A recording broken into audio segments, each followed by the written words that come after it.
কবিতাৰ শিৰোনাম ধুনীয়া দেখাৰ বয়স নাই। কবি মামণি ৰয়ছম গোস্বামী।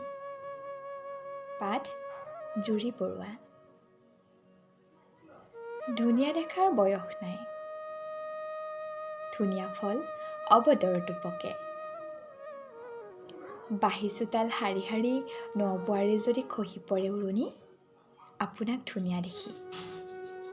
ওৰে ৰাতি উজাগৰে থাকি ৰখি আছে যদি চুবুৰীয়া ৰোগী, টোপনি ক্ষতি হ'লেও আপোনাক ধুনীয়া দেখি।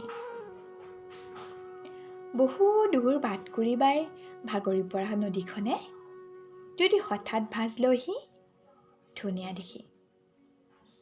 ৰাস্তা পাৰ হ'বলৈ গৈ আদবাটতে ৰৈ পৰা কিশোৰীজনীৰ সজাল হাঁহি, ধুনীয়া দেখি। মাকৰ বুকুৰ পিয়াহ চুহি শিশুটিৰ লাল কাল টোপনি, ধুনীয়া দেখি।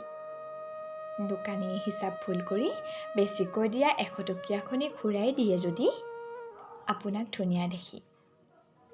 ঠিকনা ভুল কৰি অহা চিঠিখনক যদি আপুনি সঠিক বাট দেখুৱায়, ধুনীয়া দেখি।